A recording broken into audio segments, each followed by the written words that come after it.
Kelman leads Charlton to victory. Welcome back to Where the Addicks Walk with myself, Luke, and today we've got Timmsy, Steve, Dave and Alan talking all things Charlton, including this week's A to Z. Timmsy, great to get back to winning ways. Yeah, it was lovely to not just to win the game, but also keep that clean sheet, which has seemed to, the last month or so, 7 weeks, just even keeping goals out has been the issue. So to get the clean sheet and get that lovely goal from Kelman, sort of like it was the sort of win I think we needed at the time. We grew in confidence throughout the game. There was a bit of cagey, I think, for the first 15, quite really long balls, trying to get knockdowns, trying to win the seconds. And that was like the way the game sort of opened. You can tell that both teams haven't won in a while while going through a rough run of form. We started Apter in a left wing back, which was a bit of a surprise, I think. And he sort of started the game quite slowly, but grew into that role. And I think he actually did really well. He actually followed through his defensive duties. But for me, I think the standout performance in the game for me personally was probably actually seeing Leeburn actually put himself about. He won 14 out of 18 headers up front. He got some good knock-ons. Probably should have got someone on the end of them and an assist, but that didn't quite happen. But he really actually put an effort in, I felt, yesterday, and that was really good to see. Yeah, definitely. Another thing that was good to see, Steve, was a clean sheet as well. I mean, that's very important, isn't it?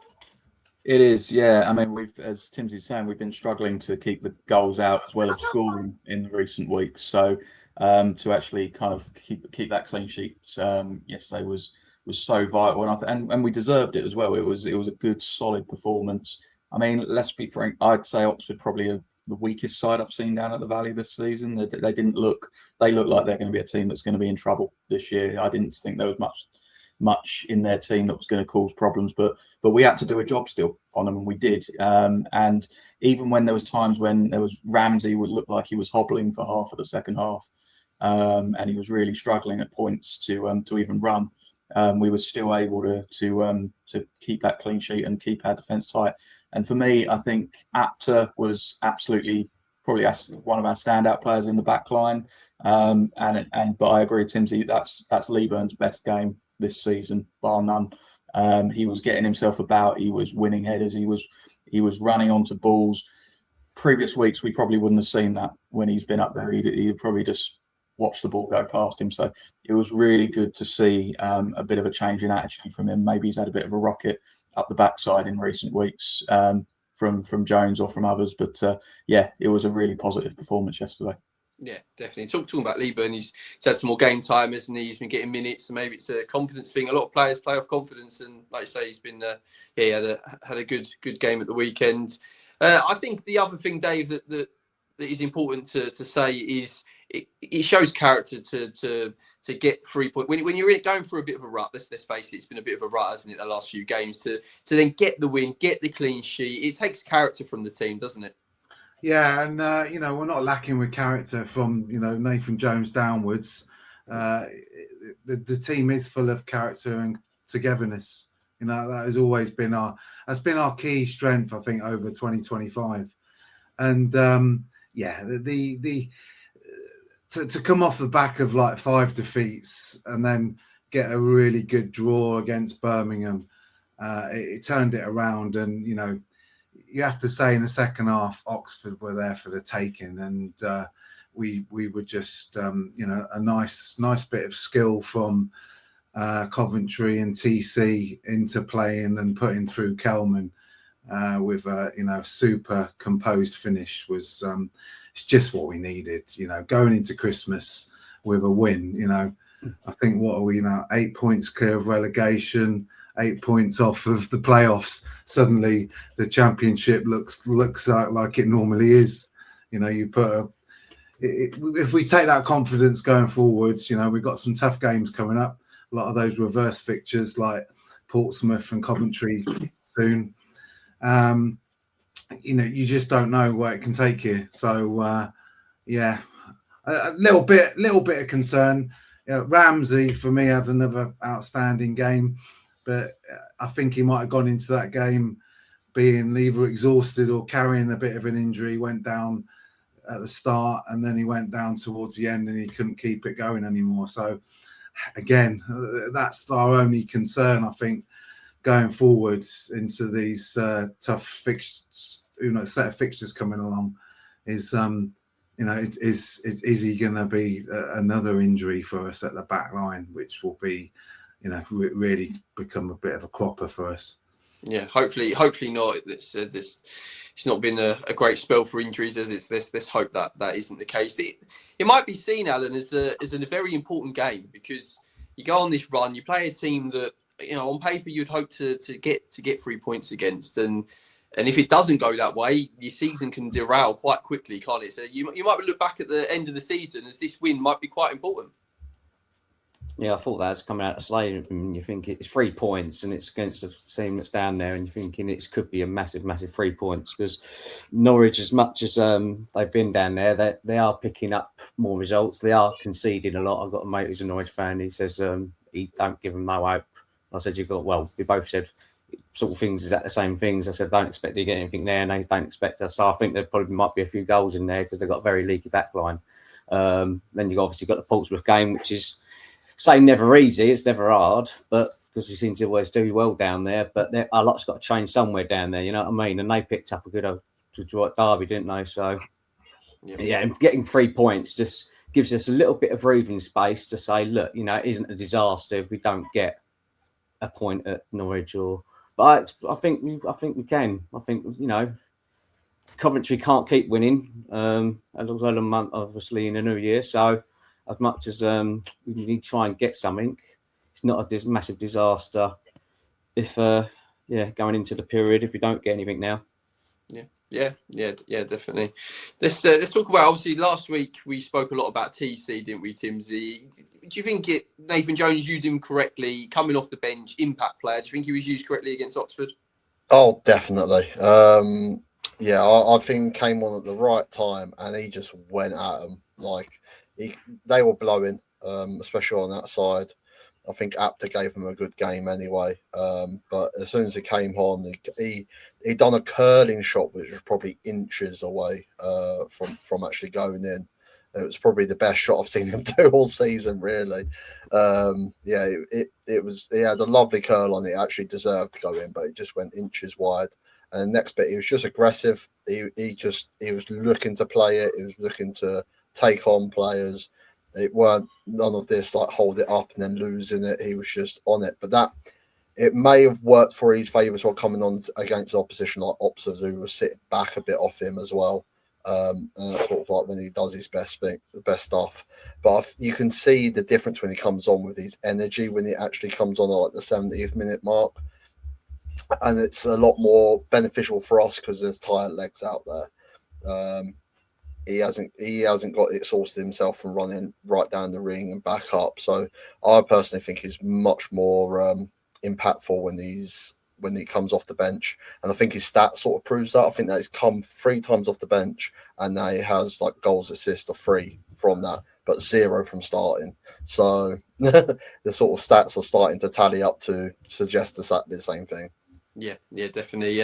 Steve, don't worry, mate. I'm not going to ask you about TC. I don't want to get you riled up. That's it about TC. Instead, I'm going to ask you for your favourite player from the calendar year. We're obviously moving into the new year now, so we're seeing the end of 2025. It's been a successful year for Charlton. Who's your favourite player from the year? Oh, TC. No, probably from the calendar year, and it's one that hasn't actually been able to impact this year, this season, should I say, so far. And it's Matty Godden. Last year he was absolutely, he was absolutely phenomenal. Goals were what helped fire us up into this division we are now, and it's such a crying shame that he hasn't been given, or he hasn't got the opportunity at the time because of injury, to kind of get that season under his belt. In the championship with us. He's done it before with Coventry. He's been a top championship striker, and we could really do with some of his goals at times. And just the way he plays, he's a he's a proper Charlton player.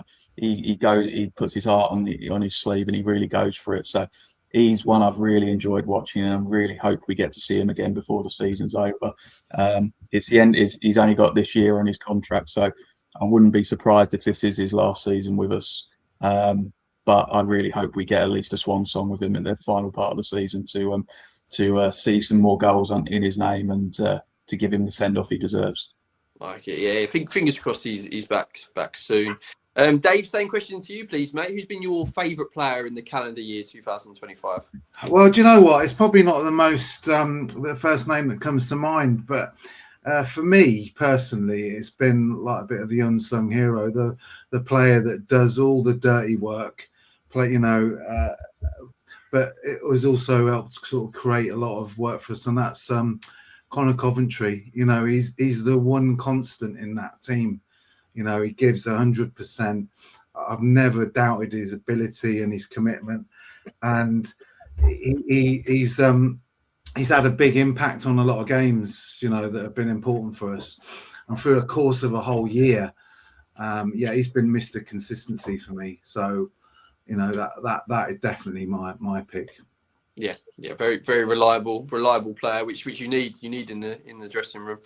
That's great. Before we move on to the upcoming game, Alan, I know you want to say some words. We've found out a little bit of news about the Goodbye Horse song.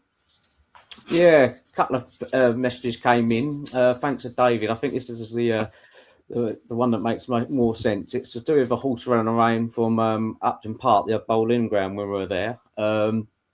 Some people said it was Selhurst.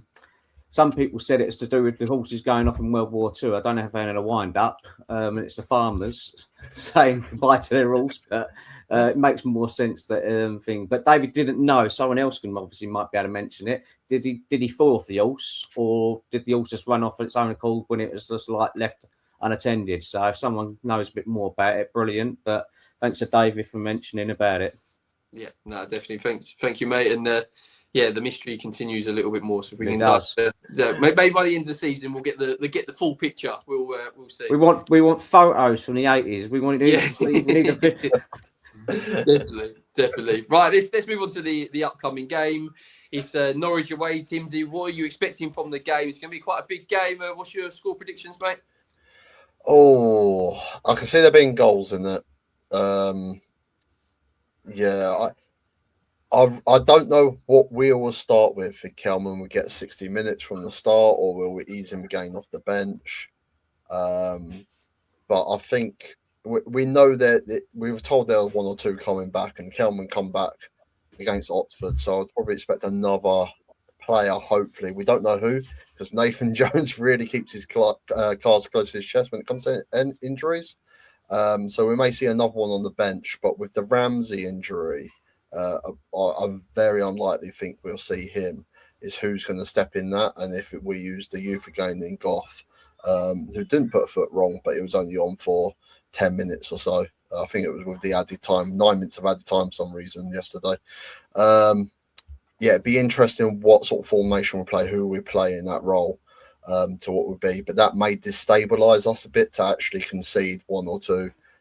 So I'm going to go a bit out there, a bit of a Boxing Day sort of special with a 3-2 Charlton, 90th minute goal winner. Love it, goals galore. Love it. What about you, Steve? What are you expecting from the game, mate? And what's your score predictions? Yeah, I think it's going to be a few goals in this one. So I can see. I think we've got the potential to beat Norwich. I don't think Norwich have got anything for us to be overly fearful of, and particularly off the back of the win from Oxford. So for me, maybe 2-1 Charlton. And I think this one's going to be a Leeburn and Carey special. Carey's from Norwich, so I can see him wanting to put in a good performance. So I think those two will grab the goals for us that day. They actually released Carey as well, didn't they? From the yes, I think he's got he may want some point. He's due a goal, and I want to say Carey. Bit of payback for him. Yeah. I mean, if either of them score predictions come true, 3 points would be massive against a team that is obviously down there and struggling themselves. So yeah, that'd be a big 3 points. Right, we're now on to our A to Z feature, and we're up to the letter J. So Dave, take it away, please, mate. Who is your letter J for Charlton? So letter J, we've had quite a few J's. We've had Klaus Jensen. He was a good player for us. He scored a memorable goal against Arsenal down at Highbury when we beat them 4-2. He chipped the goalkeeper, which was a fantastic goal. And then we had a JJ, Jonathan Johansson, who we purchased from Rangers. He was a good striker, scored some spectacular last-minute equalisers for us. But the one that really sort of sticks strong in a lot of Charlton fans is the JJ of Johnny Jackson, midfielder for us. He played 243 games, scored 51 goals, but he was more than that. He was a real leader, and he'd been through success when we won promotion back in 2011-2012 season with Chris Powell out of League One, he was the constant there. He was such a great player, such a great advocate of the game, a consummate professional, and he'd been with the club through some really turbulent times, in the backgrounds, when we've gone through different owners and so on, So he had a short spell with us as manager, a very successful time actually, because he picked up a team after we'd had the terrible Nigel Atkins trying to manage again, he really sort of re-galvanised our season, but for some reason that wasn't continued, and it's great to see him learning the trade and doing well at AFC Wimbledon. But such a nice guy, and I still think I still think that there may be a future for him one day at Charlton, but who knows how things work out. Yeah, definitely. That'll be interesting. Double J. I like that one. Very, very good. Right, we're now finishing on our tweet of the week, and today's tweet of the week refers to Kelman, and it states Kelman is a touch of class above the other strikers we have. What do we think, Alan? Do you agree with that comment? Do you think Kelman has is it higher technical ability than the others? Do you place him in that sort of bracket? Yeah, who would have thought we just needed a guy that's going to turn his back to goal and then whack in bottom corner? Yeah, basically. Tanto again had a chance. He was clean for on goal and the composure. Unfortunately, he was straight at the goalkeeper. He could go left, right. It's just going at the goalkeeper, very much in the Borough game where he obviously slashes at it. Kelman, the first instinct of Charlie Kelman and Matty Godden, any top striker like Harry Kane, is ball out the feet, bang, goal. They know where the corners are. The goalposts don't move, do they? So they know exactly where the goal was. But he's very, considering he's obviously been off for quite a while, he's very, very up for it and very fit. I don't know if Dathan could have brought him back the week before and they just held him back a bit more to make sure. With the hard run of games, just footwork's not the sort of games for him. But he was absolutely massive in coming on yesterday. He's pressing. What Nathan Jones was saying a few weeks before about we'd be a lot more aggressive in the upcoming sort of coming games. It's all Gilly knew that Kelman was coming back. But yeah, I was just hoping he weren't going to pull up or anything. We were praying to gods, weren't we? But he's so classy. In terms of things, I think he'll probably go on and get another 8 goals before now the end of the season. I think. Yeah, he'll be important, won't he, for Charlton to have a successful campaign going forward for the rest of the season. Love it. Thank you very much, boys. Appreciate your time as always, and thank you everybody for watching at home. Please like and subscribe, and please get involved in the comments below, talking all things Charlton.